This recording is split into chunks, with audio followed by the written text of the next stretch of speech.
Texas State's pre-law advisor, Dr. Carol Dochin, works with Career Services every fall to bring over 6 different law schools here to the San Marcos campus. For Bobcat Update, I'm Will Wadsworth. The university will not present their final budget until the 15th of November to the state, leaving just over 2 weeks' time for community input into any changes they might like to see to next year's budget. For Bobcat Update, I'm Will Wadsworth.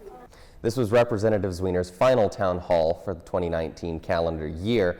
She will kick off the new year with a town hall in her hometown of Wimberley sometime at the beginning of next year. For Bobcat Update, I'm Will Wadsworth. Representative Aaron Zwiener stopped by the San Marcos Public Library on Thursday to speak with city residents about the last legislative session and receive their input. About a dozen people came out to speak with the first-term representative. Some said they support Zwiener's work so far. She's wicked smart. And I knew that if she didn't know about a certain issue, she would go home and learn about it overnight and come back the next day and know it. Others came to speak with the representative about issues that matter to them. We as Texans have to realize that we're in competition with people from all over the world. They want to come here and study, and a significant portion of them are finding they take their education back to their own countries. Zwiener used the opportunity to reflect on what she has accomplished as a legislator and what she hopes to do if reelected. I would like us to pass some sexual harassment protections for workers at companies of all sizes. I want us to provide some more sustainable funding for our school finance system. And I'd really love for us to address some issues with the aggregate industry. That's the concrete and cement industry. More than 70 students filled a small back room in the LBJ Student Center to find out why tuition keeps growing at the university. Some students are angry with the rising costs of college. It just kind of ticks me off that they continuously do that and there's really no benefit to the students. This is one of the few things I really believe in, that college is getting way too expensive. When it comes to curtailing the expenses, university officials say their hands are often tied. Every year, budget writers face unfunded mandates ordered by the state and a rising number of low-income, first-generation, and military-connected students. Texas State's Vice President of Finance and Support says another big issue is the state's funding allocation for higher education continues to shrink. 20 or 30 years ago was the state paying 3/4 of the cost of a student's education to come to a school in a university in Texas. Today the state's only paying about 1/4 of the cost.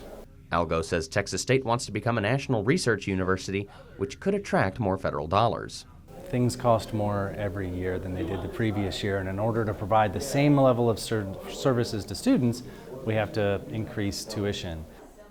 The 2020 Chevrolet Corvette isn't even in full production yet, but it's already been named Motor Trend's Car of the Year. Motor Trend editors announced the award at a ceremony in Los Angeles last night. To be eligible for the award, the car has to be available for sale or expected to be available for sale during the 2019 calendar year. Despite delays caused by a workers' strike, the Corvette qualified because General Motors officials say the car will be in production at the company's Bowling Green, Kentucky plant before the end of December. The sleek sports car has been part of the GM family since 1953. Pacific Gas and Electric will be cutting power yet again to more than 300,000 customers in Northern California starting tomorrow. PG&E says the 25 counties with customers who will lose power are at an increased fire risk. They hope to have power up again by Thursday evening. America says so long, adios, and bye-bye to a beloved giant panda. The panda happens to be named Bye-Bye. Because it has reached the age of 4, it must be turned over to Chinese authorities. All giant pandas born at the National Zoo are sent back that way. It's part of the Smithsonian Zoo's cooperative breeding agreement with the China Wildlife Conservation Association. A week-long series of public events is scheduled to coincide with Bye-Bye's departure. He'll be flown to China on a Boeing jet dubbed the Panda Express, where he will be comforted during his flight with 66 pounds of bamboo and other snacks.